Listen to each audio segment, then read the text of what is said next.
Anything that can save you time or effort on meaningless yet essential tasks is worth it, in my opinion. Hi, I'm James Bruce from MakeUseOf.com, and today we're taking a look at the iLife V8S, the latest in a long line of robot cleaning and robot vacuums from iLife. It's available now for under $250 from many online retailers. Let's take a closer look. So there's nothing radical from a design perspective here.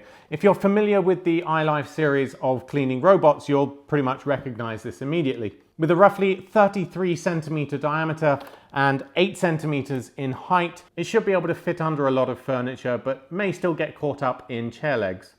There's anti-drop sensors underneath here, as well as a large bumper on the front, both of which help it to navigate around your room. There's a simple LED display on top where you can set the time, the schedule, and some buttons for manually initiating cleaning. And then underneath, you'll find the usual pair of brushes on either side, which help it to pick up the dirt and sort of funnel it underneath. In addition to that, in the box, you'll find the base station charging unit. This is to be placed on your wall or in a corner somewhere, and it can automatically find where it is thanks to some IR sensors in here. And there's a remote control. Now, the V and X series from iLife have traditionally been for hard floors, and this is no different. And to that end, included in the package is also a water tank and mopping attachment. The main usage of this device, however, is going to be as a vacuum cleaner, for which you'll be inserting the rather large dust box. Now, as it's designed for tiled and hard floors as opposed to carpets, you will see that the suction area underneath doesn't actually have a carpet beating bar. There's nothing that rotates and hits into the carpet to bring up dust particles. So this is really just for hard flooring. You can try it on carpets, but it's not as effective. So for the usual vacuuming use, you'll find the large dust box at the back here. It's very simple to remove. And then when you're ready to empty it, you just flip that down and you can pour out the rubbish.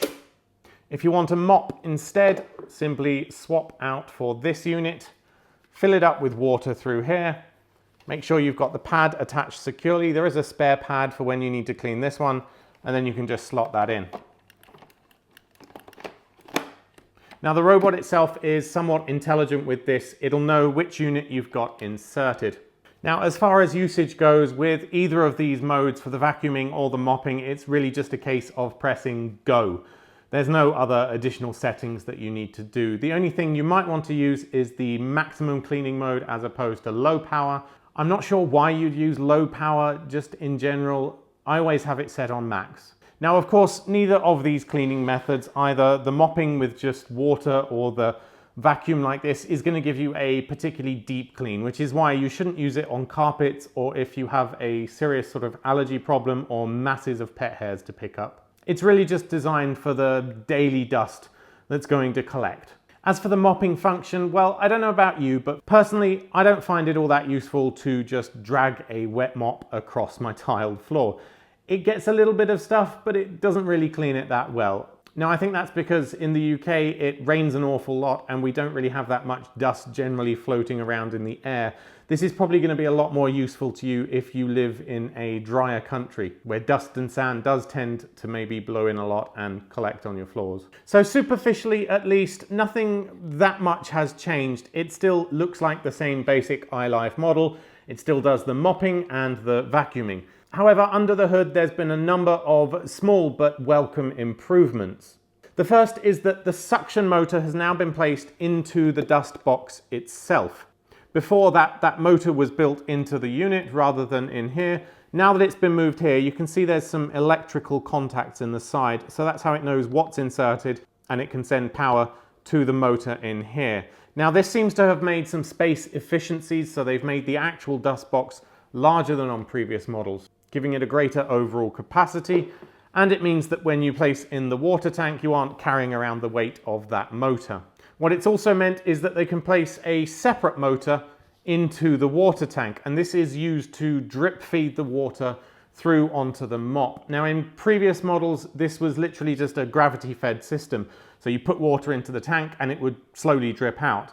Now that they've got a motor in there, it has a little bit more control over the amount of water that's dropped onto the mop. Again, minor improvements, but certainly welcome. The added dust box capacity is definitely useful. In addition, the scheduling function has also had an upgrade. On previous models, you could only set a single time of day, and then every day at that precise time, it would go and do a scheduled cleaning.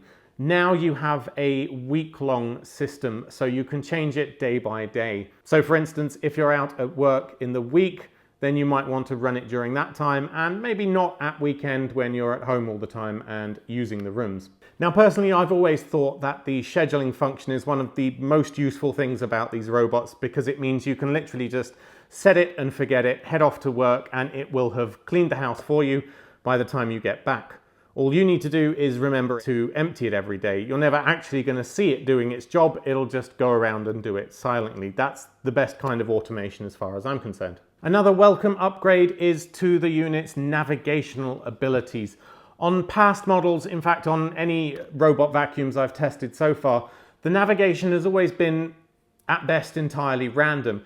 It seems to just go in one direction and then pick a random heading and go in that direction until it gets stuck or until it runs out of battery, when it gets slow and starts looking for its home. Now, the random navigation abilities aren't necessarily a bad thing. They still get the job done.